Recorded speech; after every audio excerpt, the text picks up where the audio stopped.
তাকে এই কেস করার টাকা কে দিল? সো সে ফেমাস হতে চায়। এটা যে শুধু এই একটা মেয়ে তা কিন্তু না। গড়ে হয়তো 70% ফ্যামিলি তার সন্তানকে অ্যাবিউজ করছে ইন এ ডিফারেন্ট ওয়ে। যাকে এত ভালোবাসি, যে সন্তানকে এত ভালোবাসি, সে আমার নামেই কেস করছে, whereas আমি কিছুই করিনি। সর্বোচ্চ তাকে বিপদ থেকে সুপথে আনার চেষ্টা করেছি মাত্র। সোশ্যাল মিডিয়াতে এবং টেলিভিশনে একটা নিউজ দেখছিলাম। নিউজে দেখার পর আমার খারাপ লাগছিল।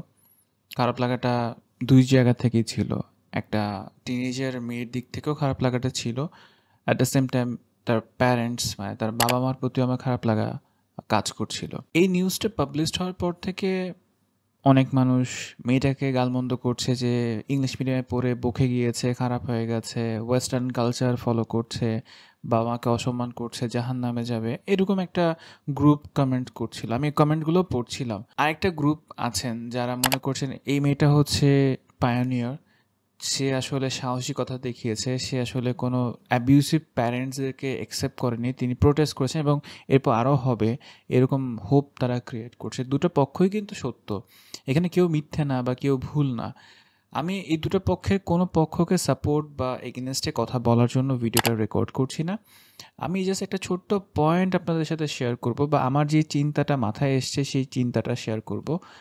হোপ সো এই চিন্তাটা আপনাকেও চিন্তা করতে হেল্প করবে যে আচ্ছা এরকমভাবেও চিন্তা করে দেখা যেতে পারে। ভিডিও শুরু করার আগে বলে নিচ্ছি, এই পার্সনটাকে বা এই টিনেজার মেয়েটাকে আমি পার্সোনালি চিনি না। তিনি আমার ক্লায়েন্ট না। আপনারা যতটুকু দেখেছেন ভিডিওতে বা নিউজে, আমি ততটুকুই দেখেছি, ততটুকুই জানি। এর বেশি ডিটেলস আমি কিছুই জানি না এবং তাদের প্যারেন্ট সম্পর্কে আমি কিছুই জানি না। শুধুমাত্র ভিডিওতে লয়ার বলছেন তিনি চুপচাপ ছিলেন জাজের সামনে, এর বেশি আর কিছু আমি জানি না। তো দেখেন, মেয়েটা যখন কথা বলছিলেন সে ওয়ার্ল্ড ফেমাস হতে চায়। খুব ভালো করে খেয়াল করেন, তার নিউজটা শুরু হয় সে ওয়ার্ল্ড ফেমাস হবে, তাকে সবাই শুনবে, সম্পূর্ণ ওয়ার্ল্ড হিউম্যান বিং তার কথাগুলো শুনবে। অ্যান্ড এটাই ছিল নিউজের, আমি যেই টেলিভিশন নিউজ দেখছিলাম সেই নিউজের প্রথম ইন্ট্রো। অ্যান্ড মেয়েটা বারবার কিন্তু এটা বলছিল যে সে নিজের সম্পর্কে খুব প্রাউড ফিল করে, সে পেরেছে। হতে পারে তার বাবা মা অ্যাবিউজিভ, আমি বলছি না যে বাংলাদেশে অ্যাবিউজিভ প্যারেন্টস নেই। বাবা মারা অনেক ক্ষেত্রে ভালোর জন্য করতে যে খারাপ কিছুই করে বসে, এরকম কেস আমি অনেক দেখেছি বা আমি চিনি যেরকমটা হয়। অথবা রিসার্চ করলে দেখা যাবে যে গড়ে হয়তো 70% ফ্যামিলি তার সন্তানকে অ্যাবিউজ করছে ইন এ ডিফারেন্ট ওয়ে। সবসময় যে গায়ে হাত তুলে অ্যাবিউজ করছে তা না, অনেক সময় ভালোর জন্য বলছে, অনেক ক্ষেত্রে কম্প্যারিজনও তাকে অ্যাবিউজ ফিল দিচ্ছে যে আমি অ্যাবিউজ হচ্ছি। এনিওয়েজ, আমি যে জায়গাটায় ছিলাম যে মেয়েটা মানে টিনেজার যে মেয়েটা আসলে কথা বলছে তার কিন্তু ইন্টেনশন সে ফেমাস হবে। ফেমাস হতে যাওয়া কোনো ভুল কিছু না বা খারাপ কিছু না, আমি কিন্তু এমনটা বলছি না। কিন্তু একটা জিনিস খেয়াল করেন, তিনি বারবার লাভ সাইন দেখাচ্ছেন সারা ওয়ার্ল্ডকে এবং ফেমাস হতে যাচ্ছেন। ফেমাস হওয়াটা বর্তমানে এতটাই ইজি হয়ে গেছে যে আমরা কোনো প্রসেসের মধ্যে যেতে চাই না। মানে আপনার হাতে একটা ফোন আছে, আপনি ফোনটা দিয়ে উদ্ভট অঙ্গভঙ্গি করবেন আর আপনি ফেমাস হয়ে যাবেন, আপনি ট্রলড হবেন অ্যাট লিস্ট।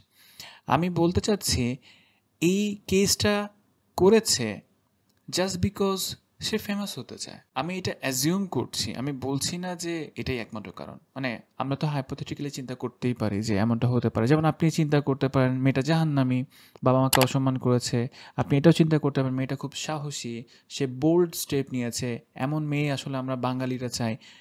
আপনি যা চিন্তা করেন আপনার চিন্তা আপনার কাছে রাখেন। আমি চিন্তা করছি সে বেসিক্যালি ফেমাস হতে চায়। তার বাবা মা অ্যাবিউজিভ না অ্যাবিউজিভ না সেটা আমি ডিসকাস করব না, যেটা আমি চিনি না বা জানি না। বাট আমি এটা বুঝতে পারছি তার বডি ল্যাঙ্গুয়েজ, তার কথা বলার স্টাইল এবং তার যে ফেসিয়াল এক্সপ্রেশন।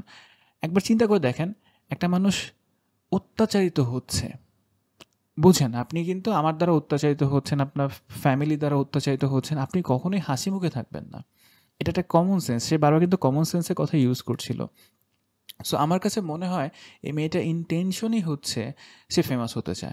অ্যান্ড ফেমাস হওয়ার জন্য হয়তো অনেকগুলো স্টেপ অ্যাপ্লাই করেছে। আমি আসলে তাকে নিয়ে ওইভাবে স্টাডি করিনি, তার ফেসবুক অ্যাকাউন্ট স্টক করে দেখিনি বা ঘাটাঘাটি করে দেখিনি, তার টিকটক অ্যাকাউন্ট দেখিনি, তার ইনস্টা দেখিনি। আপনি যদি দেখেন, আমি 90% শিওরলি বলতে পারি তার ফেমাস হওয়ার অনেক ইচ্ছে। এবং তিনি হয়তো দেখেছেন কে পপকে দেখেছেন, তিনি হয়তো বিটিএসকে দেখেছেন, তিনি হয়তো আরও অনেক এই বয়সী ছেলেমেয়েদেরকে দেখেছেন যারা একটু অঙ্গভঙ্গির থ্রুতে উদ্ভট অবশ্যই বা এমন কিছু করেছেন পোশাক আশাকের দিক দিয়ে যেটা তাদেরকে ফেমাস হতে হেল্প করেছে বা তারা ফেম পেয়েছে। কারণ আপনি যদি অত্যাচারিত হন, আপনার বাবা-মা যদি আপনাকে অত্যাচার করে, আপনার ফেইসের মধ্যে একটা স্যাডনেস থাকবে, আপনি খুব কষ্টে থাকবেন। এখন আপনি বলতে পারেন যে, "আকাশ ভাই সে তো আসলে সাহসিকতা দেখিয়ে কেস করতে পেরেছে অ্যান্ড দেন সে ফেমাস ফিল করছে বা দেন সে প্রাউড ফিল করছে।" তারপরও তার মুখে বা হাতে পায়ে কোথাও কোনো মানে আঘাতের চিহ্ন নেই। তার বাবা-মা যদি তাকে ফিজিক্যালিও অ্যাবিউজ করে থাকে, তা তো ডেফিনিটলি মানে চড়-থাপ্পড় তো মারবে, তাই না? বাংলাদেশে ব্রাউন প্যারেন্টস হলে তো চড়-থাপ্পড় মারবেই। সেটাও আমি কোনো সিম্পটম আমার চোখে এক নজরে পড়িনি। তাহলে অ্যাবিউজটা হয়তো ভার্বালি করেছে। তো একটা মানুষ যখন ভার্বালি অ্যাবিউজড হয়, তারও কিন্তু মেন্টাল স্টেট এমন থাকে না। হতে পারে। আমি এগেইন ধরে নিচ্ছি আমারই প্রেডিকশনে ভুল হতে পারে। সে হয়তো নিজেকে কোপ আপ করে ম্যানেজ করতে পারছে। বাট এগেইন তাকে এই কেস করার টাকা কে দিল? আপনার কি মনে হয় যে বাংলাদেশের লয়ার বা যে লয়ার ছিলেন তিনি ফ্রিতে কেসটা নিয়েছেন বা লয়ারের সাথে কমিউনিকেট করা এই সবগুলো অ্যারেঞ্জমেন্ট আসলে কে করে দিল? মেয়েটা নিজে করেছে? Okay fine. সে স্মার্ট যথেষ্ট। সে হয়তো নিজে থেকে এটা করতে পেরেছে। বাট টাকা? টাকা কোথায় পেল? এই প্রশ্নগুলোর উত্তর খুঁজতে গেলে আমার মাথায় এটাই বারবার এসছে যে সে চেয়েছে সারা ওয়ার্ল্ডের কাছে সে ফেমাস হবে অ্যান্ড অ্যাকচুয়ালি হয়েছে বিকজ আমি এই বিষয় নিয়ে কথা বলছি, আপনি এই বিষয় নিয়ে কথা বলছেন, আমরা যুক্তিতর্ক দেখাচ্ছি, আমরা ডিবেট করছি। এগেন আমরা কিন্তু তাকে নিয়ে কথা বলছি, তার কিন্তু লক্ষ্য সে গেইন করতে পেরেছে। আমার অবজারভেশনে তার ভেতরে হিস্ট্রনিক পার্সোনালিটি অনেকগুলো প্যাটার্ন আমি দেখতে পেয়েছি। একজন ভিকটিম কখনো এই টোনে কথা বলেন না, একজন ভিকটিম কখনো ফেসিয়াল এক্সপ্রেশন দেওয়ার কথা না। সো সে ফেমাস হতে চায়। এটা যে শুধু এই একটা মেয়ে তা কিন্তু না। আপনি যদি মনে করেন যে এই মেয়েটাই একমাত্র মেয়ে ওভারঅল পুরো বাংলাদেশের মধ্যে, আপনি যদি বাংলাদেশে সার্ভে করেন কত টিনেজার আসলে ফেমাস হতে চায়, আপনি নাম্বারটা শুনলে সারপ্রাইজ হবেন। যদি সার্ভেটা করা হয় অ্যান্ড করে আপনি যদি ডেটা দেখতে পান, আপনি সারপ্রাইজ হবেন। যেহেতু সার্ভের ডেটা আমার কাছে নেই বা আমি নিজেও করছি না, বাট আমার এক্সপিরিয়েন্স আমি যত ক্লায়েন্ট দেখি তাদের কথার উপর বেস করে আমি বলতে পারি আমার কাছে যারা আসছেন ইংলিশ মিডিয়াম হোক, বাংলা মিডিয়াম হোক, ইভেন দো মাদ্রাসায় পড়ুয়া ছেলেমেয়ে হোক, তারাও ফেমাস হতে চায় 90% ক্ষেত্রে।